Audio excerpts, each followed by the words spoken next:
Good day, everyone. Happy Monday. For Telesera, I'm Cody Weddle in Caracas, Venezuela, and this is From the South. To begin today, we go to Central America and Guatemala. That's where we are still waiting for a promised declaration from the president there, Otto Pérez Molina, who is facing mounting pressure to resign. Now, on Tuesday, Congress is due to decide whether to lift the president's immunity so that he can be impeached for allegedly leading a massive corruption scheme. Meanwhile, it is understood that President Pérez Molina is to seek constitutional protection from any legal action. On Sunday, the right-wing presidential candidate Manuel Valdizón called on Congress to decide in favor of stripping the president of his immunity. This would require 105 of the 158 lower chamber lawmakers to vote yes.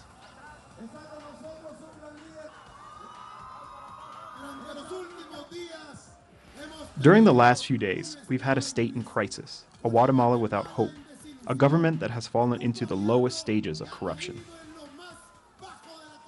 And for more now on this situation in Guatemala, we're going to turn to our Central American correspondent, Gerardo Torres. He is there in Central America in Tegucigalpa. Gerardo, now we understand the president, Otto Pérez Molina there, he's asking for what has been called constitutional protection as this pressure on him to resign is growing rapidly there. Now, when I say that constitutional protection, what am I saying there? What exactly does that mean?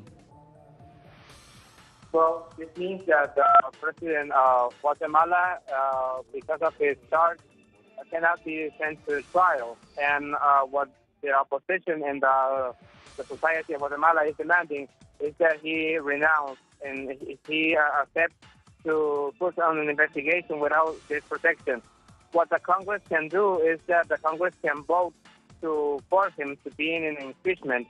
But if he doesn't resign to his charge as president, or the Congress doesn't take out his impunity, it's impossible, according to the Guatemalan law, that he could be sent to jail or he could find any punishment. Well, what the opposition is saying and the society of Guatemala is demanding is that if Otto Pérez Molina has nothing to hide, nothing that he could be accused of, he should put down this protection that the Constitution gives him as the president and to face the trial. What he has said is that he's not willing to do it, that he is going to wait for the elections, that he is going to protect the democracy in Guatemala.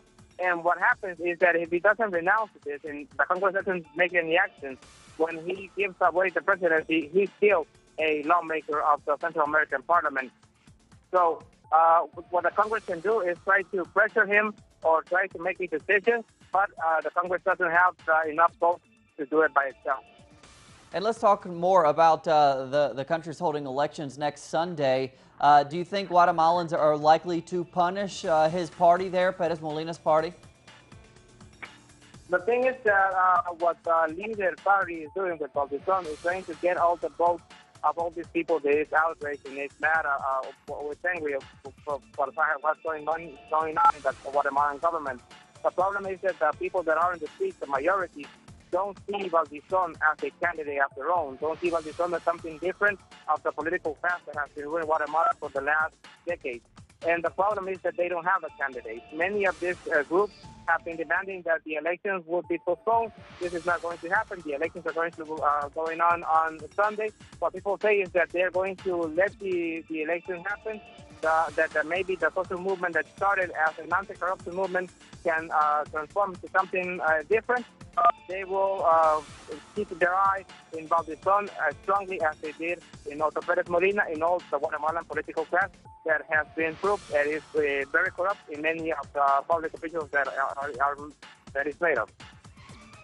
And Gerardo, the Congress there is due to decide tomorrow whether or not to lift the president's immunity. What can we expect there? Well, the Congress, if the Congress gets the vote, if the Patriota Party, that is the party of Pérez Molina, decides probably to wash their hands and to try to fix their image, and with the leader party and other parties that are willing to find, if the Congress gets more than 100 votes that it needs, he could face trial. The thing is that the political class, probably by foreign pressure, is trying to let the election happen. Maybe after the election, he is still going to be president for 6 more months. Maybe after the election, this could happen. He could be taking away his immunity and he could face trial. All right, Gerardo Torres joining us with the latest out of Guatemala. Gerardo, thanks again. Moving on now, a massive campesino mobilization is underway in Colombia. They are protesting against the government of President Juan Manuel Santos since they claim that less than 70% of the agreements reached with the government since 2013 have actually been met. Now, the rallies and protests will be staged through September 5th across the country, especially the capital of Bogota. Leaders of the movement say they feel outraged by the unfulfilled agreements. They say there is restricted democracy and accuse the government of discriminating against their struggles and achievements. Now, they further denounced political persecution.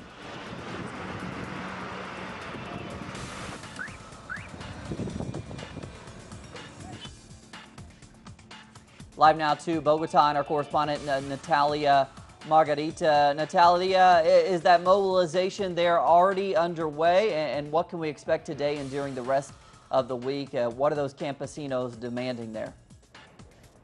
Yes, more than 30 organizations of farmers, indigenous peoples, and African descendants here in Colombia that are grouped in what is known here as the Agrarian Summit has been arriving since yesterday to Bogota, the capital of Colombia, in order to hold different demonstrations to protest again what they have been calling the failure of the Colombian government to comply with agreements that they reach along 2013 and 2014, following strikes by different organizations of farmers. People have started to arrive here, right in the place where I am right now.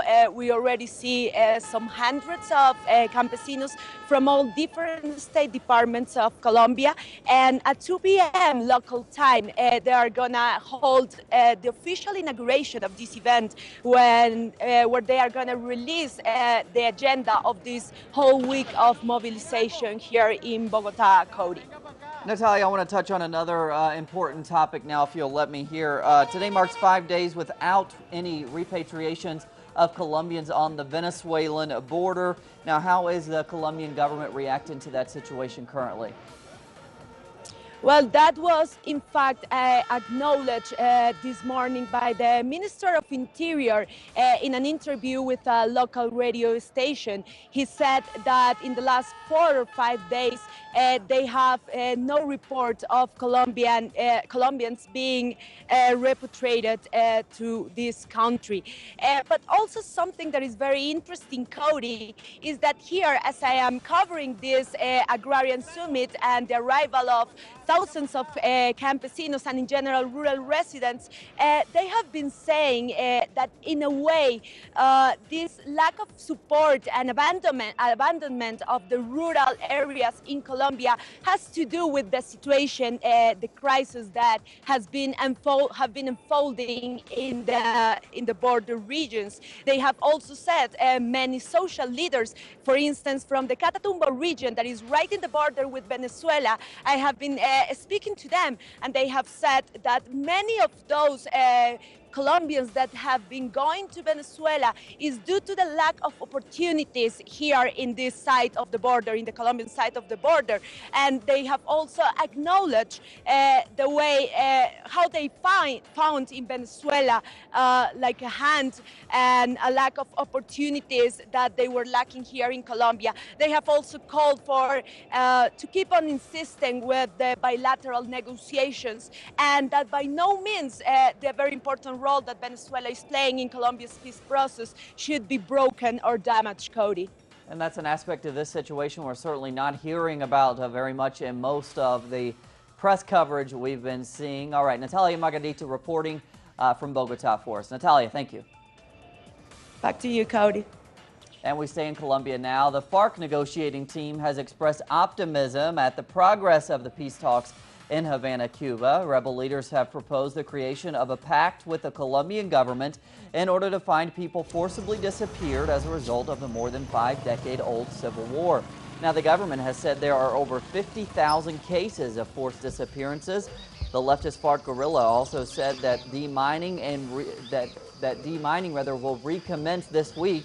Rebel negotiator in Havana, Ivan Marquez, praised the progress made in the talks and said a final agreement was closer than ever.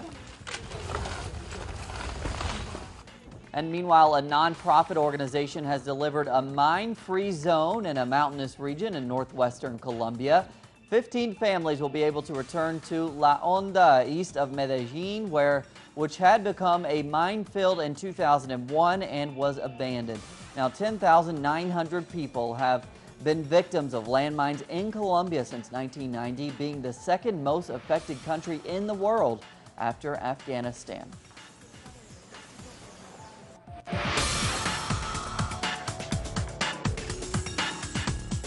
The Venezuelan president, Nicolas Maduro, is about to travel to China on the second stop of his visit to Asia.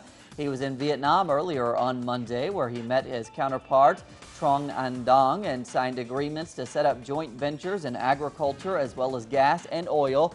Now, Vietnam has invested close to $2 billion in Venezuela as of April 2015. This makes the Latin American country its top investment destination in the region.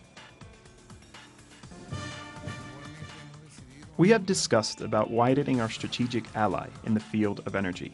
Through that alliance, we will be able to discuss about Vietnam's new oil and petroleum projects in Venezuela. I am very happy that today we have signed a cooperative plan in which Vietnam will help to strengthen Venezuela's agricultural productivity in the next 3 years. And we're going to take a look now at what else President Maduro agreed to there in Vietnam. Now, the two countries say they want to increase bilateral trade to $1 billion a year. It currently stands at $100 million a year. The development of joint ventures in the oil and energy sector should help secure Vietnam's supplies and further diversify Venezuela's oil exports. And Vietnam has pledged to use its expertise in the cultivation of rice and other foodstuffs to help Venezuela boost its large-scale food production. The government of Dominica has thanked the ALBA Alliance for the aid provided to heal the consequences of Tropical Storm Erica, which hit the island on Thursday. Now, Erica killed 27 people in that small Caribbean island where roads and bridges were wiped out, leaving several communities isolated there. Now, ALBA has set an air bridge between Caracas and the Dominica capital of Roseau, where Prime Minister Roosevelt Skerrit expressed great gratitude for the show of solidarity. The first shipment brought 3 tons of humanitarian aid as well as rescuers to help in rescue and relief work.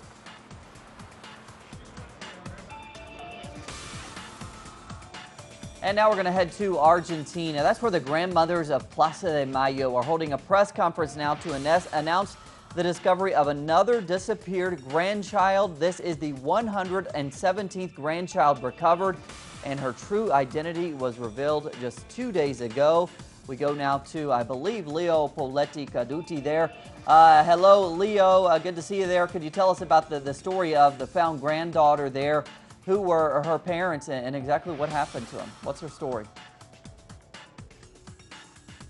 Wonderful news to start off the week from the Argentine national capital, where only just over 1 hour ago at a press conference at the Association of the Grandmothers of Plaza de Mayo, it was announced that, as you said, the 117th granddaughter has recuperated her identity. Now, the name, of course, has not yet been given, but we do know that she is the daughter of a disappeared couple who disappeared exactly on the 9th of December of 1977.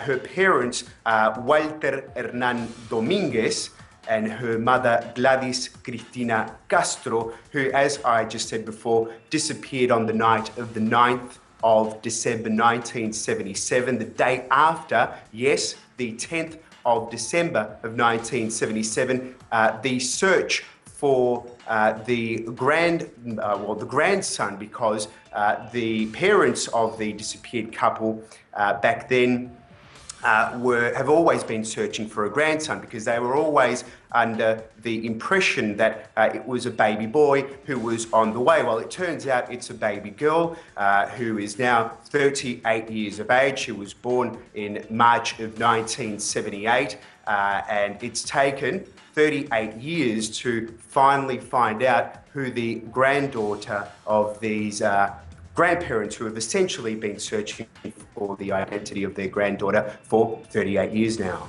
And Leo, this is the 117th grandchild recovered there. How are they tracking down the identities of these people? And in this specific case, how was she found?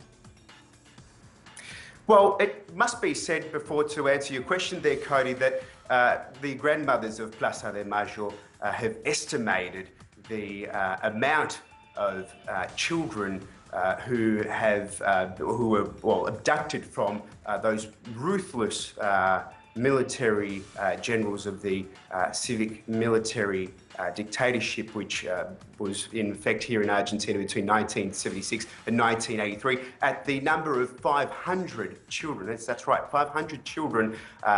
It is expected have been taken away from their original identities, and this is, as we said before, the 117th. Now, the process of recuperating the identity is quite a lengthy one. It obviously does depend from one case to another, but it always or usually starts off obviously with the grandparents searching for the identity of those abducted grandchildren from all those years ago. But also there have been many grandchildren who have come forward to the association of the grandmothers of Plaza de Mayo, basically putting forward their doubts on their origins, the doubts on their identities. From that point onwards, well, a lengthy process does go ahead, which includes interviews between the Association of the Grandmothers of Plaza de Mayo with these people who have come forward saying that they have doubts regarding their identities, and from then on a series of tests occur, and ADN tests, and these the samples which are taken from the the potential missing grandchild is matched with blood samples which are housed at the Argentine Bank of Genetic Data, and once there is a positive match there, it can, of course, be confirmed that they are essentially a missing grandchild. So it is a lengthy process. This is just another sample of that, a 117th example of a person coming forward saying, look, I don't think my identity is correct. I think my origin is a bit strange, and essentially it has come out with the truth. And justice has been made, and those children, or those babies which were abducted nearly 40 years ago, finally returned to their biological families. Of course, there is a lot more searching and a lot more justice to be made in this country. As we said a little bit earlier, it is estimated that 500 children were abducted from their parents during that ruthless military dictatorship nearly 40 years ago here in Argentina. 117 are already now linked and associated with their biological families. Well, it's certainly a fascinating process there, Leo, and good news that someone has recuperated their identity there, as you said. Leo Poletti there from Buenos Aires. Leo, thank you. A pleasure, Cody. Thank you.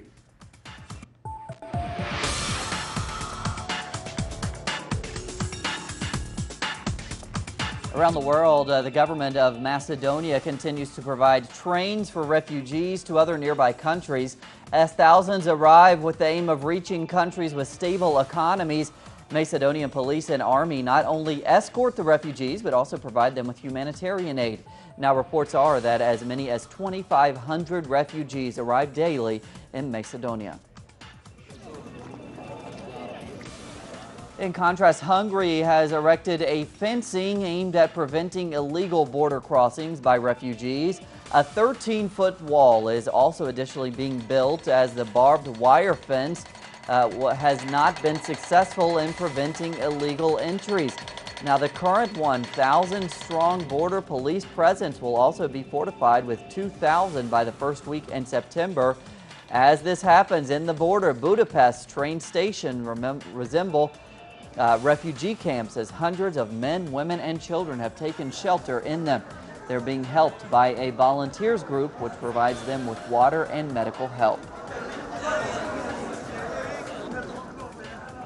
After arresting a foreign man on Saturday, Thai police is now seeking for 2 new suspects of the blast that killed 20 people in Bangkok earlier this month.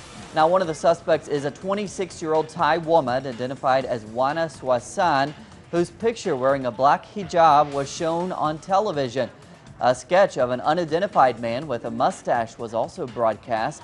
Now, 2 apartments were raided during the weekend, the last rented by the new suspects, where detonators, industrial pipes, and ball bearings were found. And a reward of $83,000 has been granted by Thai police chief to be distributed among the investigation officers for catching a foreign suspect last Saturday. The suspect's name, nationality, and affiliation remain a mystery. Police gave contradictory statements about whether the man arrested was the chief suspect caught on security footage. The self-called Islamic State placed explosives in parts of the Temple of Bel in Syria's ancient city of Palmyra, partially destroying the building. Now, that's according to Syria's Observatory for Human Rights.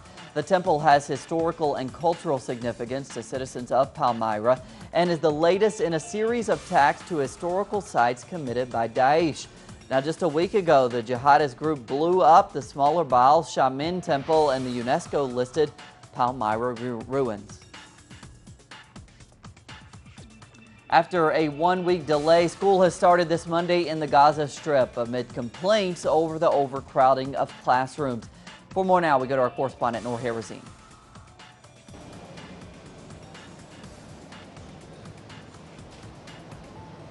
Today, the Palestinian students in the Gaza Strip have finally started their new educational year here in Gaza, and this comes after a week of a strike by the UNRWA teachers who were calling upon the UNRWA to help the Palestinian students and also the Palestinian teachers by paying their salaries and also reduce the numbers of Palestinian students in each classroom, because the number has risen up to 60 to 50 Palestinian students in one class. Meanwhile, tension continued to rise in some areas in the West Bank. Clashes between Palestinian youth and the Israeli forces all comes after Palestinian youth started several protests to be held today and also in the upcoming days.